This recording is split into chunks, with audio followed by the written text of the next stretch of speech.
अब नजर आ रहा है? मतदान की यदि बात करें तो बम्पर जरूर है, लेकिन पिछले 2 चरणों के मुकाबले इस बार कम मतदान नजर आया है। बिल्कुल प्रियंका, आप देख सकते हैं मतदान केंद्र के दरवाजे को बंद कर दिया गया है। अगर बात की जाए तो कई लोग आए, उन्होंने कहा भी कि मैं ड्यूटी करके आया हूं, मैं लेट हो गया मुझे मतदान, लेकिन जो टाइम 1 घंटे बढ़ाया जरूर गया था, लेकिन अब मतदान बंद कर दिया गया है। मतदान केंद्र का गेट बंद कर दिया गया है और अब जो भी आ रहा है उससे बिल्कुल मना किया जा रहा है, क्योंकि लगातार जो पुलिस के लोग थे, जो सिविल डिफेंस के लोग थे, वो लगातार ये बार बार बाहर जाके पूछ भी रहे थे क्या कोई अपना मत प्रयोग करने से रह गया है, लेकिन तब कोई नहीं आया। जैसे ही गेट बंद होता है 2-3 लोग आते हैं, उन्होंने कहा कि मैं अपना वोट नहीं डाल पाया हूं, जो कहीं ना कहीं वो अपने वोट से वंचित रह गए। उन्होंने बताया कि मैं कहीं गया हुआ था, मैं अभी आया हूं, लेकिन तब तक टाइम खत्म हो चुका था, सारी चीजें क्लोज हो चुकी थी, इसलिए कई लोग वोट नहीं भी डाल। जी विशाल, समय को लेकर जो एक नियम दिया गया था कि 6 बजे तक यदि परिसर के अंदर कोई चला गया तो उसका मतदान लेना है, तो उसको लेकर क्या स्थिति बनी हुई है? देखिए 6 बजे तक कोई नहीं आया, 6 बजे के बाद लोग आए हैं परिसर। ये कानून तो ये है कि 6 बजे तक जो परिसर के अंदर आ जाए वो वोट डाल के जाएगा, वो चाहे कितनी भी तादाद में हो, लेकिन हुआ इसके बिल्कुल उलट, क्योंकि जब 6 बज गया, गेट बंद हो गया, उसके बाद किसी की एंट्री अंदर नहीं हो सकती है, इस वजह से। विशाल, आपके पास वापस आते हैं, एक छोटे से ब्रेक के लिए हमें यहाँ पर रुकना होगा। ब्रेक के बाद अपने तमाम संवाददाताओं से बातचीत करेंगे, फौरन हाजिर होते हैं। आप देख रहे हैं के न्यूज, खबरों का सारथी। जुबान के लिए उड़ चला गैरों की ज़मीं पर, खुशबू अपने पन की ढूंढता, और दूर कितना भी जाओ इस जुबान से दूर ना जा पाओगे। विमल, बोलो जुबान केसरी। सोचिए मत, मेरी और पूरे हिंदुस्तान की तरह आप भी समर कूलर और होम अप्लायंसेस लीजिए और बेफिक्र हो जाएगी।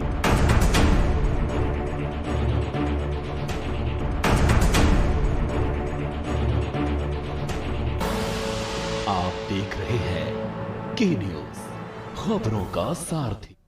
ब्रेक के बाद यूपीकरण तीसरा चरण में एक बार फिर से आपका स्वागत है। मतदान उत्तर प्रदेश में तीसरे चरण के लिए खत्म हो चुका है। तमाम जगह से हमारे साथ संवाददाता जुड़ रहे हैं, सीधा रुख कर लेते हैं।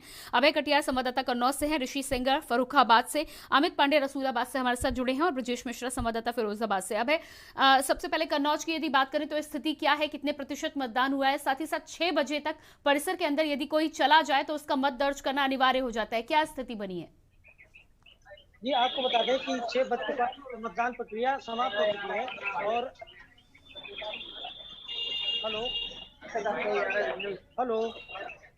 हेलो जी अभय, क्या कुछ स्थिति बनी हुई है? कि आपको बता दें 6 बज चुका है और मतदान प्रक्रिया समाप्त हो चुकी है, और जो भी व्यक्ति 6 बजे से पहले मतदान केंद्र के अंदर पहुंच गया उसका मतदान करवाया गया। जी बिल्कुल, हमारे साथ ऋषि सेंगर फर्रुखाबाद से भी बने हुए हैं। ऋषि, फर्रुखाबाद की यदि स्थिति की बात करें तो कितने प्रतिशत मतदान दर्ज किया गया है? मतदाताओं में कितना उत्साह देखा? 100% मतदान अब तक दर्ज किया गया है। सुबह से लेकर शाम तक मतदान उत्साह दिखाई दिया है, लेकिन इस समय कोई मतदाता पोलिंग बूथ को नहीं है। ड्यूटी समाप्त करके सब कर्मचारी अपने प्रस्थान कर रहे हैं घर के लिए। यहाँ पर कोई मतदाता उपस्थित नहीं है मॉडल बूथ पर।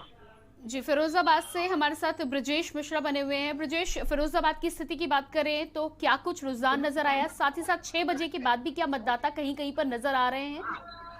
नहीं, देखिए मैं आपको बताऊं कि 6 बजे तक जो पोलिंग का समय था वो समाप्त हो गया है, और 6 बजे तक जितने मतदाता अंदर पोलिंग बूथ के आ गए हैं वो सारे मतदान करेंगे।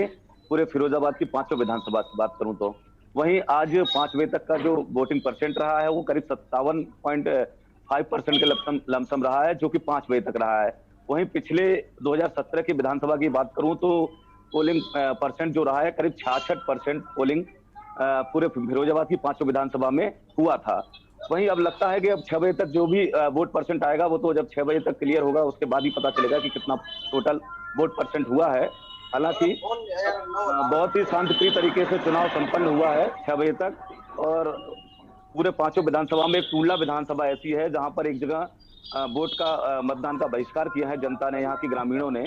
हालांकि यहाँ के जिलाधिकारी फिरोजाबाद समझाने के लिए आए थे और वो मान भी गए थे थोड़ी देर के लिए, लेकिन उसके बावजूद उनके जाने के बाद यहाँ के लोगों ने वोटिंग नहीं की। जी बिल्कुल। अमित पांडे भी हमारे साथ कानपुर देहात से बने हुए हैं, और इसी बीच लगातार यूपी के रण में तीसरे चरण का मतदान खत्म हो जाए, ये तस्वीरें भी आपको दिखा रहे हैं। मतदान का समय समाप्त हो चुका है, ईवीएम को सील किया जा रहा है। यहाँ पर आप ये तस्वीरें, ताज़ा तस्वीरें अपने टेलीविजन स्क्रीन पर आप देख पा रहे हैं। मतदाताओं के मतदान के बाद ईवीएम को सील करने की एक प्रक्रिया होती है, उस प्रक्रिया के तहत बेहद सावधानी से इसे सील किया जा रहा है। सील करने के बाद लाख की सील लगाई जाएगी, जो 10 मार्च को ही खुलेगी। स्ट्रांग रूम में इन तमाम ईवीएम को भेजा जाएगा। इसके बाद निर्धारित स्थान पर स्ट्रांग रूम बनाया जाता है, जहां पर ये ईवीएम जाएंगी। तो ये तस्वीरें आप देख पा रहे हैं, ईवीएम सील करने की ये तस्वीरें आपके टेलीविजन स्क्रीन पर। उत्तर प्रदेश में तीसरे चरण के रण में लगातार आज 16 जिलों की 59 सीटों पर मतदान हो रहा था। शाम 6 बजे तक मतदान का समय था। मतदान अब समाप्त हो चुका है। 58% तक मतदान उत्तर प्रदेश में दर्ज किया गया है। बम्पर वोटिंग इसे माना जाएगा, लेकिन पिछले 2 चरण के मुकाबले यदि हम कहीं ना कहीं तुलना करें तो पिछले 2 चरणों के मुकाबले इसे कम देखा जा रहा है। तस्वीरें आप देख पा रहे हैं, ईवीएम सील करते हुए पीठासीन अधिकारी की ये तस्वीरें हैं। ईवीएम सील करने के बाद स्ट्रांग रूम में ईवीएम को भेजा जाएगा। लाख की एक सील लगाई जाएगी ताकि कोई भी छेड़खानी इस ईवीएम के साथ ना किया जाए। सुरक्षा के मद्देनजर तमाम नियमों को लेते हुए। और सीधे रुख करते हैं, अमित पांडे कानपुर देहात से हमारे साथ बने हुए हैं। जी अमित, क्या ताजा अपडेट है, कितना प्रतिशत मतदान दर्ज किया गया कानपुर देहात में? जी बिल्कुल, देखिए आपको बता दूं, जैसा कि लगातार कानपुर देहात में अच्छा प्रतिशत रहा, तो वही लगभग अभी तक जो अपडेट आया है वो 60% के आसपास अपडेट बताया जा रहा है।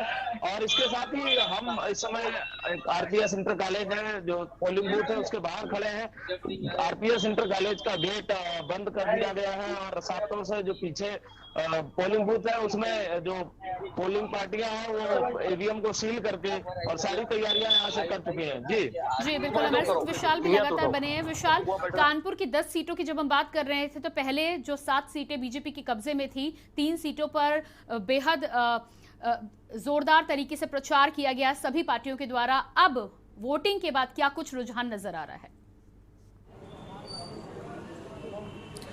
देखिए, रुझान अगर कुछ सीटों को मैं साफ कर दूं, जैसे महाराजपुर में कैबिनेट मंत्री सतीश महाना लड़ रहे हैं, वहां पर एक अच्छी फाइट नंबर 2 और 3 की देखने को मिली है, क्योंकि वहां पर उनका काफ़ी लंबे समय से विधायक चले आ रहे हैं, तो अच्छा चुनाव उन्होंने लड़ा और शायद वो जीत भी गए हैं। अभी से ही मैं लोगों का जो वहाँ रुझान की अगर बात की जाए। दूसरा, अगर सबसे अच्छा चुनाव देखने की बात करें तो शीशामऊ विधानसभा थी, जो वीवीआईपी सीट्स में गिनी जाती है। शीशामऊ से कोई 25 साल सपा का कब्जा है। आर नगर जो कि राम मंदिर लहर के बाद जो सबसे बड़ी लहर यूपी में आई, वो योगी सरकार की लहर में, उसमें वो सीट सपा के खाते में जाती है, तो इसलिए वो वीवीआईपी सीट है। वहाँ से कांग्रेस प्रत्याशी बहुत अच्छा चुनाव लड़ रहे हैं। वहाँ पर बीजेपी को उस तरीके का समर्थन नहीं मिलता दिख रहा है जो पिछले चुनाव में मिला। और समाजवादी पार्टी के एंटी वेव होने के कारण, समाजवादी पार्टी के प्रत्याशी की वजह से जो बयान उनका है उससे कहीं ना कहीं पब्लिक कतराती नजर आ रही है। गोविंद नगर की अगर बात की जाए तो वहां उपचुनाव भी बीजेपी ने जीता और इस चुनाव में एक अच्छी कड़ी फाइट देते नजर आ रहे हैं वहां के जो सपा और कांग्रेस के प्रत्याशी हैं। अगर बात किदवई नगर की करें तो ये वीवीआईपी सीट अगर माने तो गलत नहीं, क्योंकि कांग्रेस के राष्ट्रीय सचिव अजय कपूर और पूर्व मंत्री और मौजूदा विधायक महेश द्विवेदी के बीच फाइट है। क्योंकि लगातार आप देखिए, चाहे वो 2017 का चुनाव है, दोनों के बीच विवाद होता है और काफी लंबा विवाद वो चलता है। चुनाव अब जब आया आज वोटिंग के दिन, अजय कपूर को नजरबंद कर दिया जाता है। आखिरी क्रूशल टाइम में जब प्रत्याशी हल्का सा राउंड लेते हैं, देखते हैं क्या चल रहा है, तब वो नजरबंद कर दिए जाते हैं। आप समझिए, कहा जाता है कि अगर आप बाहर निकलेंगे तो आप के बाहर निकलने से बवाल हो सकता है, लेकिन महेश द्विवेदी के ऊपर कोई कार्रवाई नहीं की जाती है। अगर आप करते, दोनों लोग को नजरबंद कर देते तो शायद कुछ ना होता। अब चीजें पुलिस ने अपने हाथ में ले लिया, वोटिंग खत्म हो चुकी है, लेकिन एक अच्छी फाइट देखने के लिए कानपुर की हर विधानसभा सीट में मिल रही है। चाहे वो बिठूर हो, चाहे वो आर नगर हो, चाहे वो शीशामऊ हो, चाहे वो कैंट की सीट रही हो, चाहे वो महाराजपुर की सीट रही हो, और चाहे वो गोविंद नगर या किदवई नगर हो। जी विशाल, इस तमाम जानकारी के लिए आपका बहुत बहुत शुक्रिया। और हमारे साथ तमाम अन्य लोग बने हुए हैं, आप सभी बने रहिएगा हमारे साथ लगातार। और ये तस्वीरें आप देख रहे हैं, जिस तरह से हम आपको तस्वीरें दिखाते हैं। फिलहाल रुकते हैं एक छोटे से ब्रेक के लिए, फौरन हाजिर होते हैं। देखते रहिए के न्यूज। आप देख रहे हैं के न्यूज, खबरों का सारथी। पर ये दिल है कि चख रहा है उन्हीं अल्फाजों का नूर नूर और नूर नूर और नूर दूर कितना भी जाओ, इस जुबान से दूर ना जा पाओगे। विमल, बोलो जुबान केसरी।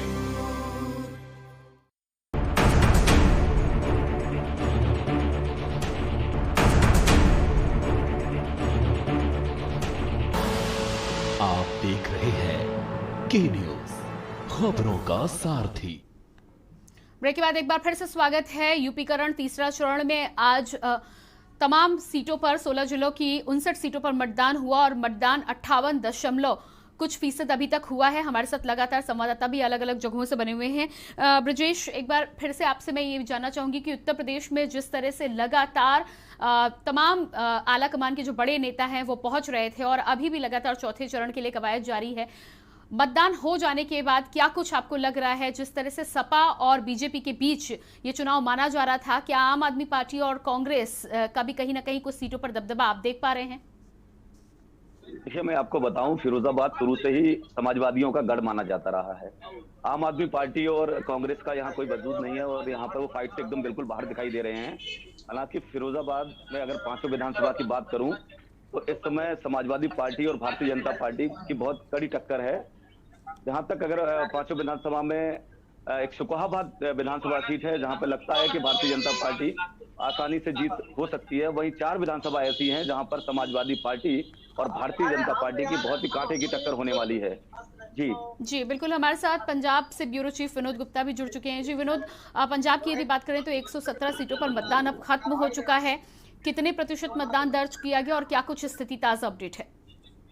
तो अगर पंजाब की बात करें तो पंजाब के अंदर 5 बजे तक 63.54 जो मतदान जो काउंट किया गया था, परंतु अभी पंजाब के अंदर जिनमें जो लोग बूथ चले गए थे और उनकी वोटिंग चल रही है, इसका रिजल्ट लगभग 6:30 बजे जो वोटिंग खत्म होने के बाद 6:30-7 बजे फाइनल कितना परसेंट आएगा, क्योंकि 2017 में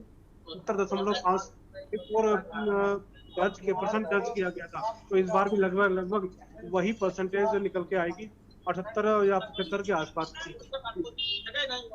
जी, इसके अलावा विनोद, जिस तरह से नियम बनाया गया था कि 6 बजे के अंदर तक यदि कोई भी मतदाता परिसर में प्रवेश कर जाता है तो उसका मत दर्ज करना अनिवार्य हो जाता है, तो क्या इस तरह के कुछ केसेस में मतदाताओं को समय का लाभ दिया गया है, मत अपना दर्ज करा पा रहे हैं?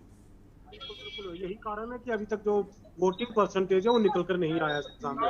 जो लोग अंदर गए हुए हैं, क्योंकि काफी शाम का समय हो जाता है, लोग बाहर निकलते हैं, तो लोग तो वोटिंग काउंट जा चुके हैं और वो अभी अपने मत देने का वेट कर रहे हैं। तो यही कारण है कि टोटल परसेंटेज जो निकल कर अभी सामने नहीं आया। लगभग 7 बजे तक पूरी जो स्क्रीन है वो क्लियर हो जाएगी कि आखिर पंजाब के अंदर जो परसेंटेज है वोटिंग।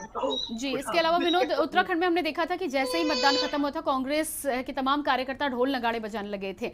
पंजाब की यदि बात करें तो पंजाब में क्या इस तरह का कोई माहौल किसी पार्टी के द्वारा वोटिंग होने के बाद नजर आ रहा है? बिल्कुल नहीं, इस तरह पंजाब के अंदर, क्योंकि कुछ पंजाब के अंदर ऐसे एरिया जहाँ पे सेंसिटिव जो बूथ बनाए गए हैं, सरकार ने पहले आगे कर दिया था इस तरह का कोई भी हरकत नहीं करेगा। अगर करता है तो वो नियम, इलेक्शन कमीशन के नियमों को तोड़ेगा और उसके खिलाफ कार्रवाई की जाएगी। यही कारण है कि शांतिपूर्ण तरीके से जो मतदान हो रहा है वो बिल्कुल क्लियर है। जी बिल्कुल। हमारे साथ लगातार अभय कटियार भी बने हुए और ये तस्वीरें आप देख पा रहे हैं। आप सभी हमारे साथ बने रहिएगा। तो लगातार अपने दर्शकों को हम तस्वीरें दिखा रहे हैं ईवीएम सील करते हुए। पीठासीन अधिकारी की ये तस्वीरें हैं। मतदान हो जाने के बाद केंद्रों पर ईवीएम को सील किया जा रहा है और ये आप देख पा रहे हैं विशेष बक्से में ईवीएम को सील कर रखा जाता है। उसके बाद तमाम ये ईवीएम स्ट्रांग रूम में पहुंचाई जाती हैं। तो इस समय ये जो प्रक्रिया आप देख पा रहे हैं, ईवीएम को सील करने की ये प्रक्रिया है। बाकायदा ईवीएम के बक्से को बंद करके उसे सील किया जाता है। सील करने के बाद पर्ची और उसके बाद लाख की सील से उसे सील किया जाता है ताकि सील किसी भी सूरत में टूटे ना, सुरक्षा के पूरे इंतजाम हो। और इस बीच में तमाम प्रत्याशी कहीं ना कहीं उसकी निगरानी में रहते हैं, उनके सामने ये पूरा कार्यक्रम किया जाता है। आप देख पा रहे हैं ये तस्वीरें हैं। तो पीठासीन